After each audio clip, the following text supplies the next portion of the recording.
Hello friends, welcome to all of you on my YouTube channel Sarkari Bharat. Friends, आज के इस session में हम बात करने वाले हैं मॉडर्न हिस्ट्री की। अपनी क्लास चल रही थी तो क्लास अपनी मॉडर्न हिस्ट्री की कंटिन्यू है और जिसकी प्लेलिस्ट आपके लिए बना दी गई है। तो प्लेलिस्ट में जितनी भी हमारी प्रीवियस वीडियोस हैं आप उनको देख सकते हैं। आज का अपना भारतीय इतिहास में आधुनिक इतिहास यानी कि मॉडर्न हिस्ट्री को हम पढ़ने वाले हैं। तो हमने मॉडर्न हिस्ट्री शुरू कर दी है। जल्द ही आपके लिए मेडिएवल और एंशियंट हिस्ट्री को भी शुरू किया जाएगा। पूरे यूट्यूब पर सबसे अलग होगा, ऐसा आपने कहीं नहीं पढ़ा होगा। बेसिक से समझाया जाएगा पूरा टॉपिक और इससे रिलेटेड कुछ क्वेश्चंस भी कराए जाएंगे। थ्योरी को समझाया जाएगा बिल्कुल आपको एक स्टोरी टाइप में। तो regulating act 1773, Pitt's India act 1784, charter act 1813, charter act 1833 और चार्टर एक्ट 1853 के बारे में आज के इस सेशन में हम समझने वाले हैं। प्रीवियस वीडियोस को आप लोग चैनल पर देख सकते हैं। अभी तक चैनल को सब्सक्राइब नहीं किया है तो सब्सक्राइब कर लीजिएगा और वीडियो को शेयर करना मेरे भाई भूलिएगा कतई मत। तो चलिए स्टार्ट करते हैं। सबसे पहले हम समझते हैं रेगुलेटिंग एक्ट के बारे में। क्या है आखिरकार रेगुलेटिंग एक्ट? देखिए, 1857 की क्रांति के बारे में हम थोड़ा सा आपको नहीं बता चुके हैं पिछले कुछ वीडियोस में। और आपको प्लासी के युद्ध के बारे में 1757 जो प्लासी का बैटल हुआ था, सिराजुद्दौला, मीर कासिम, बक्सर का बैटल, इनके बारे में आपको हम प्रीवियस वीडियोस में बता चुके हैं। तो अब आज समझेंगे रेगुलेटिंग एक्ट 1773 के बारे में। क्या है रेगुलेटिंग एक्ट? तो रेगुलेटिंग एक्ट की पृष्ठभूमि को समझते हैं। British east India company Plassey तथा बक्सर युद्ध जीतने के बाद, जब प्लासी का युद्ध हुआ था 1757 में, ठीक, अंग्रेजों के बीच और सिराजुद्दौला के बीच में, जिसमें सिराजुद्दौला की हार हुई थी, अंग्रेज इस बैटल को जीत गए थे। उसके बाद 1764 में बक्सर का बैटल होता है। इसको भी कौन जीत गया था? अंग्रेज जीत चुके थे। प्लासी और बक्सर युद्ध जीतने के बाद जो कंपनी पहले एक व्यापारिक संस्था थी, यानी कि जो ब्रिटिश ईस्ट इंडिया कंपनी थी, सिर्फ इसका उद्देश्य इतना था भारत से व्यापार करना, इसका इतना ही उद्देश्य था। बाद में यह कंपनी व्यापारिक संस्था ना रहकर राजनीतिक संस्था हो गई। देखिए, हो क्या रहा था कि ये जो भारतीय क्षेत्र था, इसमें क्षेत्रीय जो रियासतें थी उनको लड़वाकर अंग्रेज क्या है, छोटे छोटे रियासतों पर कब्जा कर रहे थे। क्षेत्रियों को आपस जो रियासतें थी उनको आपस में भी लड़वा रहे थे। तो जब क्षेत्रीय रियासतें आपस में लड़ रही थी तो उन पर भी अंग्रेज ही कब्जा कर लेते थे बाद में। ठीक, उनको लोभ लालच देकर उनको जो राजा थे उनको हरवा देते थे और उस पर अपना प्रभुत्व जमा लेते थे। अब ये ब्रिटिश ईस्ट इंडिया कंपनी क्या बन गई? राजनीतिक संस्था बन गई, यानी कि अब ये भारत की राजनीति में भी हस्तक्षेप करने लगे। इसका फायदा मात्र ईस्ट इंडिया कंपनी को ही नहीं बल्कि ब्रिटिश गवर्नमेंट को भी हो गया था, क्योंकि ब्रिटिश गवर्नमेंट ने ही ईस्ट इंडिया कंपनी को व्यापार करने का एक अधिकार दिया था। यानी कि सिर्फ और सिर्फ ब्रिटिश ईस्ट इंडिया कंपनी ही भारत में व्यापार कर सकती थी। इसको एकाधिकार प्राप्त था। यह एकाधिकार ब्रिटिश ईस्ट इंडिया कंपनी को मुफ्त में नहीं मिली थी। असल में इसी एकाधिकार के बदले ईस्ट इंडिया कंपनी ब्रिटिश सरकार को 4 लाख पाउंड वार्षिक दे रही थी। यानी कि ब्रिटिश ईस्ट इंडिया कंपनी क्या कर रही थी? ईस्ट इंडिया कंपनी कर रही थी, भारत में व्यापार करती थी और यहाँ से लूटपाट भी कर लेते थे ये लोग। ठीक, उस पैसे को क्या करते थे? टैक्स के रूप में 4 लाख पाउंड ये ब्रिटेन की सरकार को पैसे भेज रहे थे यहाँ से। ठीक, तो लेकिन हुआ क्या? लेकिन 1768 के बाद British British east India company की वित्तीय हालत काफ़ी ख़राब हो गई। अब हुआ क्या? दो दो युद्ध लड़े। 1757 का बैटल लड़ा और 1764 का बक्सर का युद्ध लड़ा। इसमें क्या है, सैनिक खर्च बहुत ज़्यादा पड़ गया इनके ऊपर, जिससे क्या है, इसकी वित्तीय हालत बहुत ज़्यादा ख़राब हो गई थी। ईस्ट इंडिया कंपनी का दिवाला निकल रहा था, यानी कि east India company bank corrupt हो चुकी थी एक तरीके से, तथा उसने ब्रिटिश सरकार को पैसा देना बंद कर दिया। अब सरकार के पास 4 लाख पाउंड जा रहे थे भाई। सरकार को लगा कि अगर ये कंपनी अगर टूट गई तो कहीं ऐसा ना हो कि बिल्कुल ही मतलब हमको पैसा मिलना बंद हो जाए। तो इनका पैसा मिलना बंद ही हो गया। अब सरकार क्या करती है? इसको कर्ज के रूप में पैसा देती है। जैसे अगर मान लो कोई कंपनी डूब रही है तो सरकार उसे बचाने का प्रयास करती है। उसी तरीके से ब्रिटिश सरकार को लगा चलो पैसा आज नहीं तो कल मिलेगा ही।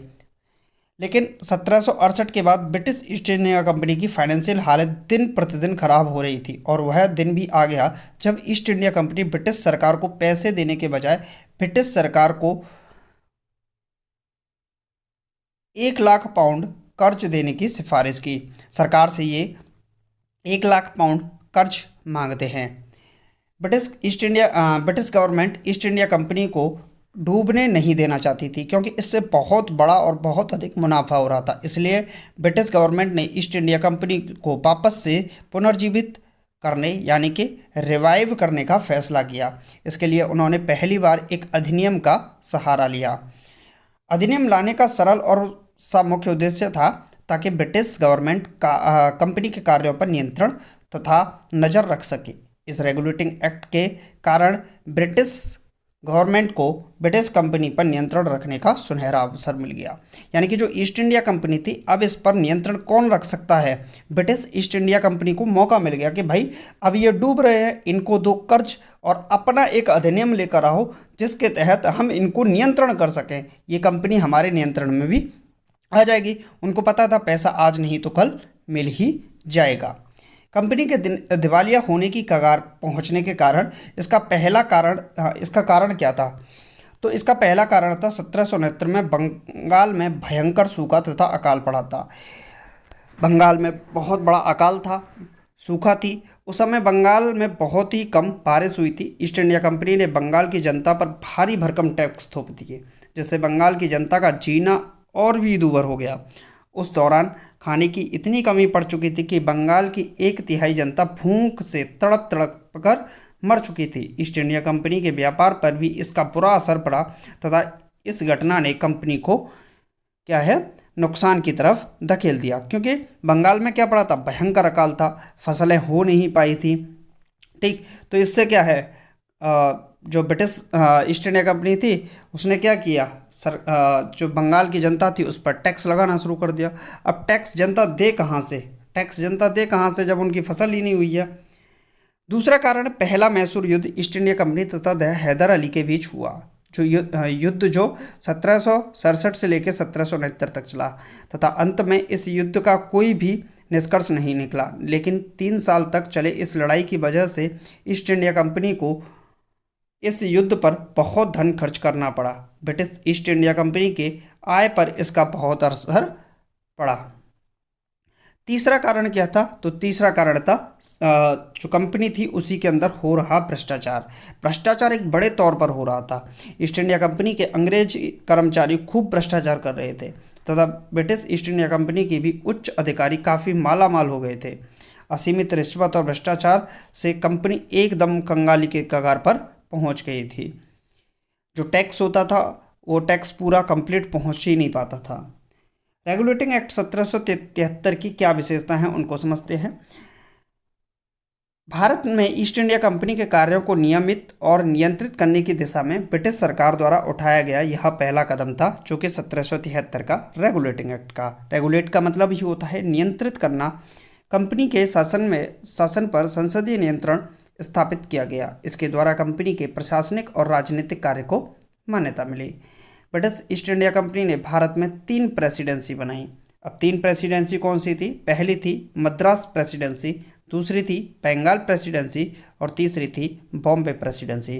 तो 3 प्रेसिडेंसी हुआ करती थी, मद्रास, बंगाल और बॉम्बे प्रेसिडेंसी।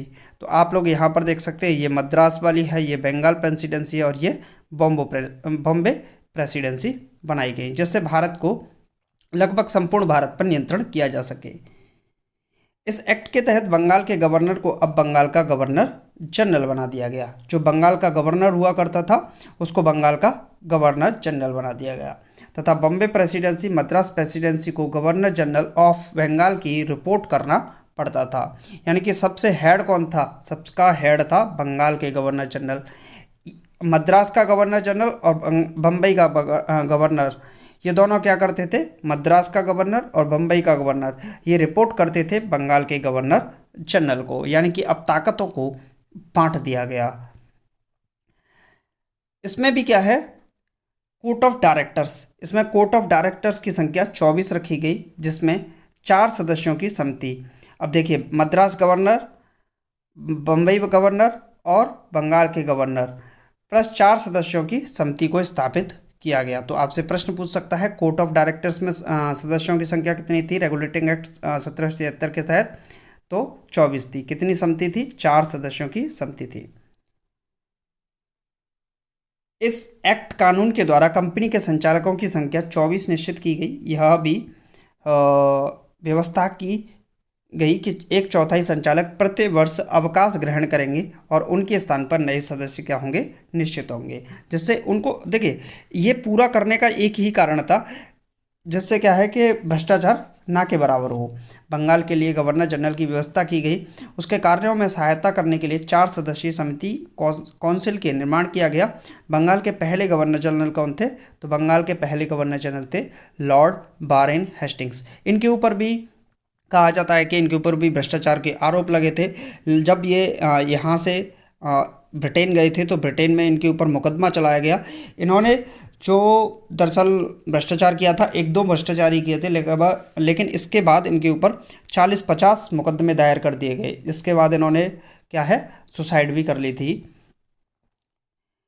बम्बई तथा मद्रास के गवर्नर गवर्नर जनरल के अधीन कर दिए गए। उनके लिए देशी राज्यों में से संधि तथा युद्ध करने के मामले में गवर्नर जनरल और उसकी समिति की पूर्व स्वीकृति लेना आवश्यकता था। यानी कि अब कोई भी गवर्नर क्या है, खुद की मर्जी से क्या है, और युद्ध नहीं कर सकता। तो बम्बई मद्रास के गवर्नर और गवर्नर जनरल के अधीन कर दिए गए। क्लियर? तो इसके बाद है 1774 में कलकत्ता में एक सुप्रीम कोर्ट की स्थापना इसके तहत की गई। तो कलकत्ता में सबसे पहले भारत की पहली सुप्रीम कोर्ट कलकत्ता में स्थापना की गई 1774 में। रेगुलेटिंग एक्ट 1773 के तहत ब्रिटिश भारत में सबसे ऊंचा न्यायालय था। इसके निर्णय के विरुद्ध अपील कहाँ पर होती थी? इंग्लैंड में होती थी। सर एल जहाँ इम्पे इस न्यायालय के पहले मुख्य न्यायाधीश थे। तो हम बोल सकते हैं, प्रश्न आपका पूछ सकता है, परतंत्र या फिर सबसे पहले सुप्रीम कोर्ट के न्यायालय के न्यायाधीश कौन थे जब भारत आज़ाद भी नहीं हुआ था? तो सर एलिजा इम्पे। कंपनी के कर्मचारियों को भेंट उपहार लेने का निषेध कर दिया गया। कर्मचारियों के वेतन बढ़ा दिए गए। अब कंपनी को भारत में इसके राजस्व, नागरिक और सैन्य मामलों की जानकारी ब्रिटिश सरकार को देना आवश्यक हो गया था। अब इसके दोष क्या थे उनको भी समझ लेते हैं। तो इस एक्ट का मुख्य दोष था कि गवर्नर जनरल को अपनी काउंसिल के बहुमत के अनुसार कार्य करना पड़ता था, जिससे गवर्नर जनरल को निष्क्रिय सा रहना पड़ता था। दूसरा प्रमुख दोष यह था कि गवर्नर जनरल और मद्रास व बम्बई के गवर्नरों का संबंध दोषपूर्ण था। मद्रास तथा बम्बई के गवर्नरों पर बंगाल सरकार का नियंत्रण था और वह भी स्पष्ट नहीं था। वे बिना उसकी अनुमति के देशी राज्यों में युद्ध या संधि नहीं करते थे। इसका बहुत बड़ा दोष यह था कि गवर्नर जनरल और उसकी काउंसिल के साथ सुप्रीम कोर्ट का संबंध स्पष्ट नहीं किया गया। इससे अधिकार क्षेत्र के लिए प्रायः संघर्ष हुआ करता था। सुप्रीम कोर्ट को न्याय संबंधी मामलों में इंग्लैंड के नियमों का अनुसरण करना पड़ता था, जो इस देश के लिए उपयुक्त न थे। इनके लिए अतिरिक्त सुप्रीम कोर्ट का अधिकार क्षेत्र भी सुस्पष्ट न था। कंपनी के कर्मचारी के निजी व्यापार पर नियंत्रण लगाया गया, परंतु उनकी आय में वृद्धि नहीं की गई, जिससे वे आमदनी बढ़ाने के लिए अन्य उपाय सोचने लगे। फलतः भ्रष्टाचार और घूसखोरी अब और ज़्यादा बहुत बढ़ गई थी। 1784। अब पढ़ते हम पिट्स इंडिया एक्ट 1784 को। सन 1784 में रेगुलेटिंग एक्ट के दोषों को दूर करने के लिए तत्कालीन ब्रिटिश प्रधानमंत्री विलियम पिट के समय संसद में एक एक्ट पारित किया गया, इसलिए इसे पिट्स इंडिया एक्ट भी कहा जाता है। तो ब्रिटेन के प्रधानमंत्री थे विलियम पिट। इन्होंने संसद में एक एक्ट पारित किया था, तो इनके नाम पर ही पड़ गया पिट्स इंडिया एक्ट। इसमें कंपनी की राजनीतिक और व्यापारिक कार्यों को पृथक कर दिया गया। कोर्ट ऑफ डायरेक्टर्स में जहां संख्या 24 हुआ करती थी, वहां अब बोर्ड ऑफ कंट्रोल बना दिया गया, जिसमें संख्या 6 थी। कोर्ट ऑफ डायरेक्टर्स व्यापारिक मामलों के लिए था, जो कि इसमें 24 सदस्यों की संख्या थी। बोर्ड ऑफ कंट्रोल राजनीतिक मामलों के लिए था, जिसमें सदस्यों की संख्या 6 थी। गवर्नर जनरल की काउंसिल के सदस्यों की संख्या 3 से 4 कर दी गई। यानी कि जो गवर्नर जनरल के काउंसिल के सदस्यों की संख्या 3 थी, वो अब 4 से 3 कर दी गई। यानी पहले 4 थी, अब 3 कर दी गई। 1781 के अनुसार सुधार एक्ट यह व्यवस्था की गई कि गवर्नर जनरल अपने निर्णय को रद्द कर सकता है। गवर्नर जनरल तथा उसकी काउंसिल को आज्ञा दी गई कि बिना कोर्ट ऑफ डायरेक्टर की आज्ञा के किसी शक्ति से युद्ध या संधि न करें, जब तक वह कार्य अपनी सुरक्षा के लिए आवश्यक न हो। भारत में ईस्ट इंडिया कंपनी के अध्ययन क्षेत्र को पहले भारत ब्रिटिश आधिपत्य क्षेत्र कहा जाता था। क्या कहा जाता था? भारत में जो ईस्ट इंडिया कंपनी का अध्ययन क्षेत्र था उसे पहले भारत में ब्रिटिश आधिपत्य क्षेत्र कहा जाता था। ब्रिटिश सरकार को भारत में ईस्ट इंडिया कंपनी के कार्यों और उसके प्रशासन का पूर्ण नियंत्रण प्रदान किया गया। यह एक्ट कंपनी के शासन का आधार स्तंभ बना रहा। इसके द्वारा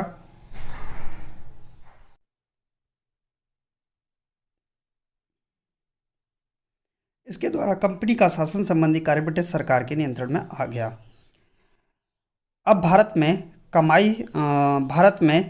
से कमाई हुई दौलत कुछ ही जेबों में न जाकर इंग्लैंड के राष्ट्रीय बजट का अंग बन गई। चार्टर एक्ट 1813 के बारे में समझते हैं। अब 1813 के चार्टर एक्ट ने भारत में ईस्ट इंडिया कंपनी के एकाधिकार को समाप्त कर दिया। चीन के साथ व्यापार में कंपनी का एकाधिकार और भारत के साथ चाय के व्यापार में अक्षुण्ण रखा गया। कंपनी के शासन को 20 वर्षों के लिए बढ़ा दिया गया। इस अधिनियम ने नैतिक और धार्मिक सुधारों को बढ़ावा देने के लिए भारत जाने की इच्छा रखने वाले व्यक्तियों की अनुमति दी। ईसाई मिशनरी इसमें भारतीय शिक्षा और साहित्य पर प्रतिवर्ष 1 लाख रुपए खर्च करने का प्रावधान किया गया। इसके बाद आता है चार्टर एक्ट 1833। इस एक्ट के तहत ईस्ट इंडिया कंपनी के व्यापारिक एकाधिकार को पूरी तरह समाप्त कर दिया गया। इसके माध्यम से भारतीय प्रशासन व वित्त का केंद्रीकरण कर दिया गया तथा बंगाल का गवर्नर जनरल अब भारत का गवर्नर जनरल कहलाने लगा। इसने बंगाल के गवर्नर जनरल को भारत का गवर्नर जनरल बना दिया और उसे सभी नागरिक और सैन्य शक्तियां प्रदान की। लॉर्ड विलियम बेंटिक को भारत का पहला गवर्नर जनरल बनाया गया। बंबई और मद्रास के गवर्नर ने अपनी विधायी शक्तियों को खो दिया। भारत के गवर्नर जनरल के पास संपूर्ण ब्रिटिश भारत पर विधायी शक्तियां थीं। सभी भारतीय कानूनों को संहिताबद्ध करने के लिए भारतीय विधि आयोग की स्थापना की गई। पहले विधि आयोग के अध्यक्ष कौन थे? तो लॉर्ड मैकाले पहले विधि आयोग के अध्यक्ष थे। Charter act 1853। इस एक्ट के माध्यम से कार्यपालिका और विधायिका संबंधी शक्तियां पृथक्करण किया गया। बोर्ड ऑफ डायरेक्टर्स की संख्या 24 से घटाकर 18 कर दी गई, जिनमें से 6 लोगों को ब्रिटिश क्राउन द्वारा नामित किया जाना था। इसने सिविल सेवकों के चयन और भर्ती के लिए की एक खुली प्रतियोगिता प्रणाली की शुरुआत की। इस प्रकार अनुबंधित सिविल सेवा को भारतीयों के लिए भी खोल दिया। तो आज के सेशन में हमने क्या क्या पढ़ा? आज के सेशन में हमने जाना regulating act 1773, Pitt's India act 1784, charter act 1813, charter act 1833 और चार्टर एक्ट 1853 के बारे में। तो कंप्लीट आपका आज का टॉपिक हो गया है। नोट्स बनाइएगा, 3-4 बार इसको रिवीजन करिएगा, ऑटोमेटिक आपको याद हो जाएगा। उम्मीद है आपको सेशन अच्छा लगा होगा। वीडियो को लाइक करके चैनल को सब्सक्राइब करना बिल्कुल ना भूलें। Thank you for watching this video.